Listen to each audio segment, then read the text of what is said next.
வணக்கம், வெல்கம். இது சிம்பிளி சமையல். நான் உங்கள் ரேகா. எல்லோரும் நலமுடன் இருக்க இறைவனை வேண்டுகிறேன். இன்னைக்கு கிராமத்து சுவையில் அருமையான ஒரு சிம்பிள் ரெசிபி, கழனி ரசம் கூடவே மணக்க மணக்க கருவாடு தொக்கு. இது ரெண்டும் ஒரு செம்மையான காம்போங்க. ஐயே, நான் கருவாடு சாப்பிட மாட்டேனே அப்படிங்கிறவங்க இந்த கழனி ரசத்தை கூட நீங்கள் ஒரு உருளைக்கிழங்கு வறுவலோ வாழைக்காய் வறுவலோ வச்சு கூட சாப்பிடலாம். ஆனால் கருவாடு பிடிக்கிறவங்களுக்கு இது அப்படியே நாக்கில் எச்சி ஊறுன்னு சொல்லுவாங்கள்ல, அப்படி ஒரு ரெசிபி. ரொம்ப டேஸ்ட்டாக இருக்கும். வாங்க இது எப்படி செய்யலான்னு பார்க்கலாம். கிச்சனுக்கு நேராக போயிடலாம். ரொம்ப சிம்பிளான ஒரு ரசம். ஆனால் இதுக்கு சின்ன வெங்காயம் மஸ்ட்டு. ஒரு 10-12 சின்ன வெங்காயம் இருந்தால் போதும். பொடியாக நறுக்கி வச்சுக்கோங்க. கழனி தண்ணி, அதாவது அரிசி ஊற வச்ச தண்ணி, அதில் தான் இந்த ரசமே வைக்கணும். அதனால தான் இதுக்கு பேரே கழனி ரசம். ரைஸ் வாட்டர் ரொம்ப ஹெல்த்துக்கு நல்லதுன்னு இப்போ நிறைய நம்ம படிக்கிறோம். அப்போ அப்பையிலேருந்தே இந்த அரிசி தண்ணியில் ரசம் வச்சு அருமையாக சாப்பிட்ருக்காங்க. வாங்க கழனி தண்ணி எடுத்துக்கலாம். 1/4 டீஸ்பூன் செந்தூர் மஞ்சத்தூள் சேர்க்குறேன். 3/4 டீஸ்பூன் உப்பு சேர்த்துக்குங்க. புளிப்பு மட்டும் உங்கள் சுவைக்கு தகுந்த மாதிரி. சில பேருக்கு ரசத்தில் புளி கொஞ்சம் தூக்கலாக இருந்தால் பிடிக்கும். அதுக்கேற்ற மாதிரி புளி கரைச்சி இதை கரைச்சி வச்சுடுங்க. அதுக்கப்புறம் என்ன, ரசம் தாளிச்சிட வேண்டியது தான். 4 பொருளில் சும்மா நச்சுன்னு இந்த ரசம். ஆனால் செம்ம டேஸ்ட்டு. செஞ்சு சாப்பிட்டு பாருங்கள். இப்போ வாணலி வச்சுக்கலாம். தாளிக்கிறதுக்கு ஒரு 1.5 டீஸ்பூன் எண்ணெய் ஊற்றிருக்கேன். 1/2 டீஸ்பூன் கடுகு, 1 டீஸ்பூன் வெந்தயம். என்ன ரசத்துக்கு வெந்தயமா அப்படின்னு யோசிக்கிறீங்களா? ஆமாம், இந்த வெந்தயமும் இந்த சின்ன வெங்காயம் தான் இந்த ரசத்துக்கு சுவையே. இதில் மிளகு, சீரகம், தக்காளி அதெல்லாம் எதுவுமே கிடையாது. சின்ன வெங்காயம், 2 காஞ்ச மிளகாய், கொஞ்சம் பெருங்காயம், கருவேப்பிலை அப்படியே போட்டு நல்ல கடுகும் வெந்தயமும் பொரிஞ்சோடனே வதக்கி விடுங்க. ஒரு கண்ணாடி பதம் அளவு வதங்கினா போதும். ஸோ வதங்கினதுக்கப்புறமா நம்ம கரைச்சி வச்ச கழனி புளி தண்ணி இருக்கு இல்லையா, அதை அப்படியே தூக்கி ஊற்றிட வேண்டியது தான். எவ்வளோ ஈஸியான ரசம் இல்லை? ஆனால் செஞ்சு சாப்பிட்டு பாருங்களேன். இது தனியாக ஒரு டேஸ்ட் இருக்கும். எங்கள் வீட்டில் இந்த ரசம் ரொம்ப பிடிச்சமான ஒரு ரசம். அவ்வளோதான். மற்ற ரசம்லாம் நம்ம வைக்கும்போது பார்த்திங்கன்னா ரசம் அப்படியே பொங்கி நுரைச்சி வந்தோன்னே ஆஃப் பண்ணிவிடுவோம். கொதிக்கக்கூடாதுன்னு சொல்லுவாங்க. ஆனால் இந்த ரசம் ஒரே ஒரு கொதிக்கணும். ஸோ ரொம்ப நேரம் எப்பயுமே ரசத்தை கொதிக்க விட்டுறக்கூடாது. அப்படி பொங்கி ஒரு கொதி வரும் பாருங்க, ஒரு 2 கொதி கொதிச்சோன்னே அப்படியே ஆஃப் பண்ணி விட்டுருங்க. இப்போ கொதிக்க ஆரம்பிக்குது. அவ்வளோதான். ஒரு நிமிஷம் அப்படி கொதிச்சோன்னே ஆஃப் பண்ணிட்டிங்கன்னா அருமையான கழனி ரசம் ரெடி. அப்படி இருக்கும் வாசனை. அப்புறம் என்ன, ரசம் ரெடி ஆகிடுச்சு, சாதம் ரெடி ஆகிடுச்சு. கூடவே அடுத்தது கருவாடு தொக்கு தானே. நீங்கள் இந்த தொக்கை எந்த கருவாடில் வேணாலும் செய்யலாம். நான் இன்றைக்கி அருமையான நெத்திலி கருவாட்டில் செய்கிறேன்.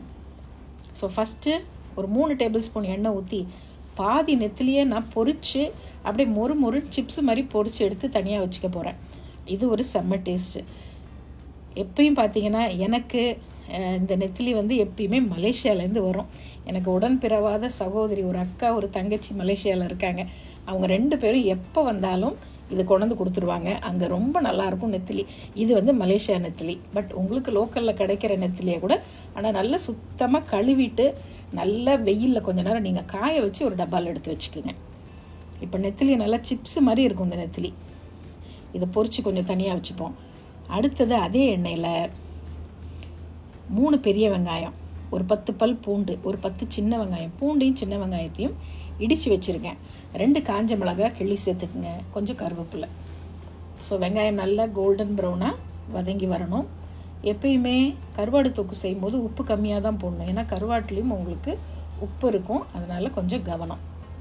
ஸோ வெங்காயம் கொஞ்சம் நல்லா ப்ரௌனாக வதங்கட்டும்.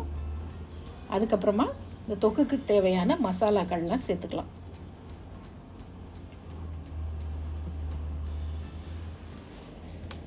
ஸோ இன்றைக்கி இந்த நெத்திலி ஸ்பான்சர் என்னுடைய அருமை தங்கை தமயந்தி.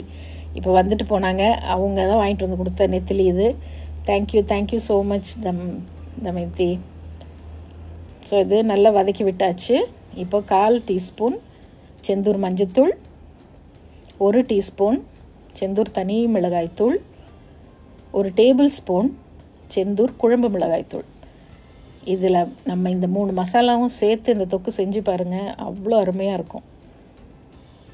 நல்ல மசாலா வதக்கி விட்டுட்டு ஒரே ஒரு தக்காளி, 3 வெங்காயத்துக்கு 1 தக்காளி போட்டால் போகிறோம்.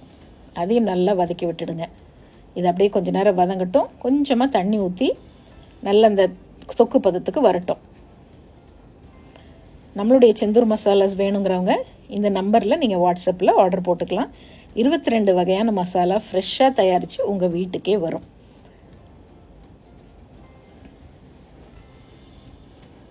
இப்போ தொக்கு நல்லா ரெடி ஆகிடுச்சு. இப்போ மீதி இருக்க கருவாடை நான் இதில் போடுறேன். நெத்திலி கருவாடை போட்டு நல்லா கிளறி விட்டு அப்படியே மிதமான தீயில் ஒரு 10 நிமிஷம் அப்படியே சுருண்டு வரணும். பாருங்கள் எப்படி சுருண்டு வந்திருக்கு. இந்த மாதிரி வந்துருச்சுன்னா நம்மளுடைய கருவாடு தொக்கு ரெடி. அவ்வளோதான், ரெண்டும் ரெடி. அப்புறம் எப்படி சாப்பிட்லாம்? வாங்க சாப்பிட்லாம். சுட சுட சாதம் போட்டுக்குங்க. நல்ல சிப்ஸு மாதிரி பொரிச்ச நெத்திலி கொஞ்சம் சைடில் வச்சுக்கோங்க. அப்புறம் நல்ல காரசாரமான நெத்திலி தொக்கு, கருவாடு தொக்கு.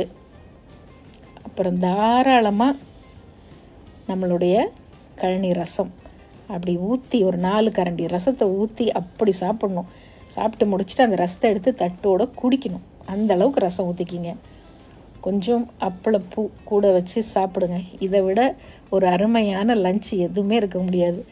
ட்ரை பண்ணி பாருங்கள். எப்பயும் குழம்புன்னு போர் அடிக்குதில்ல, இப்படி ஒரு நாள் செஞ்சு அசத்திடலாம். சைவமாக இருக்கவங்க இருக்கவே உருளைக்கிழங்கு வறுவல் செஞ்சு சாப்பிட்டு பார்த்துட்டு எப்படி இருக்குன்னு சொல்லுங்கள். இன்னொரு ஃபென்டாஸ்டிக் ரெசிபியோடு மறுபடியும் பார்ப்போம். இது சிம்பிளி சமையல். நான் உங்கள் ரேகா. தேங்க்ஸ் ஃபார் வாட்சிங். Take care. பை.